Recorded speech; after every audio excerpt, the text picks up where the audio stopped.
কারণ আমি যেটা করতে পারবো না সেটা আমি কেন করব ভাই? তার মধ্যে অন কাইন্ডস অফ ক্রাইম এটা। আমি কেটে কেটে কেটে দিব, কেন দিব? আমি যেটা করতে পারবো সেটাই আমি ফুটেজটা ধারণ করবো, সেটাই আমি দিব।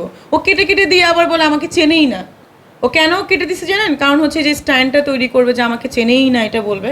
বললে কী হবে, আমি একটু চেতবো, খেপবো, আপনারা আসবেন, সবার সাথে ওর নামটা একটু হাইলাইটস হবে, ও সেটা চেয়েছে। কিন্তু ও তো বুঝে নাই যে বেশি হাইলাইটস হলে যে ঝামেলায় পড়বো, তো বুঝে নাই আসলে। আপনার সাথে সেই লং ড্রাইভে যেতে চেয়েছিল এরকম একটা প্রস্তাব আপনি দিয়েছেন, সেটা আমরা শুনেছি। আপনি যেতে রাজি হন নাই?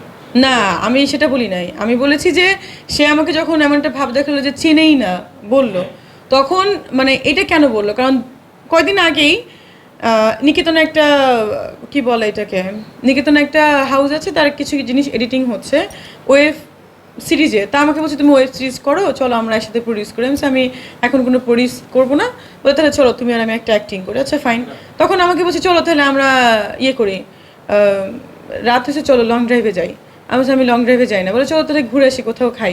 এরকম এরকম জাস্ট ফর ফ্রেন্ডলি হিসেবে এভাবে একটা কথা বলেছে এটা। কিন্তু আমি কিন্তু কমপ্লেন করি না, আমাকে বলেছে লং ড্রাইভে যাও। আমি বলেছি যে সে আমাকে চেনে না, তাহলে এই কথাগুলো কেন আসলো? দুদিন আগে আমাকে প্রপোজাল দিল, চলো লং ড্রাইভে যাই, চলো আমরা ওয়েব ফিল্ম করি, চলো কেমন আছে, আমাকে অনেক ফোন দেয়। তো কেন দরকার ভাই? আমি যেটা চিনি না এটা বলার তো প্রয়োজন নেই আমাকে।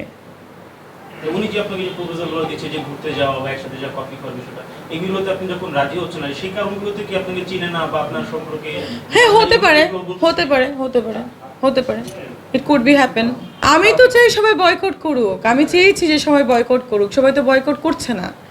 এখন আমি সেটা তো আমি বলতে পারবো না, আর্টিস্টরা বলতে পারবে। আমি কিন্তু যাইনি 4 বছর, আপনি দেখেছেন। পরে যখন সরি বললো যে সে বলছে আমি এই ট্রেন্ডেই নাই, তার যে প্রোগ্রাম প্রডিউসার সেও বলেছে নাই, তখন কিন্তু আমি মানে আবার গিয়েছি। তো বয়কট যদি করে তাহলে আসলে এই অনুষ্ঠানটাকে বয়কট করা উচিত, ইভেন জয়কেও করা উচিত।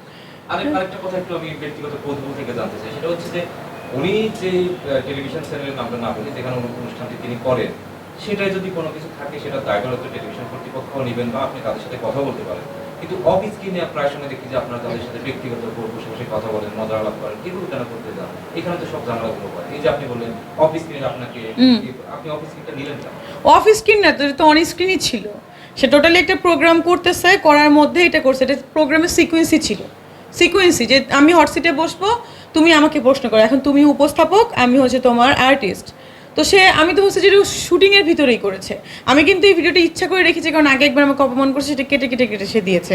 আমি জানতাম এবারও সে কিছু না কিছু প্রশ্ন কাটবে, কেটে এমন একটা সিস্টেম করবে যাতে আমাকে একটা নেগেটিভিটি সমাজে কাছে প্রেজেন্ট করে। কারণ আপনারা জানেন যে বাংলাদেশ একটা মুসলিম কান্ট্রি, ইসলামিক কান্ট্রি।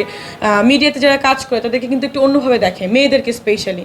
তো আমি মানে উনি এমন একটা এরকম করতে চেয়েছে যে নায়িকাগুলো হচ্ছে ভালো না, যে মেয়েগুলো আসে সে প্রেজেন্ট করতে চায় সবার সামনে যে নায়িকারা হচ্ছে ভালো না, যারা মিডিয়ার মেয়েরা ভালো না, মিডিয়ার মেয়েরা অনেক বাজে কাজ করে মিডিয়াতে আসে বা মিডিয়ার ট্যাগ লাগায় বাজে কাজ করে। এই জন্যই সে কিন্তু এই কাজটা করেছে। সে শুধু না, অনেকে কিন্তু এটা করতে চায়। আসলে মিডিয়ার মেয়েরা খারাপ মানে কি কথাবার্তা?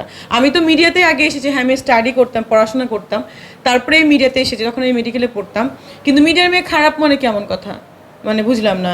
সব জায়গায় তো ভালো খারাপ আছে, তাই না? সব সেক্টরেই ভালো আছে, খারাপ আছে। তো সবাইকে আপনি মিডিয়া মানে খারাপ মানে কি কথাবার্তা এটা?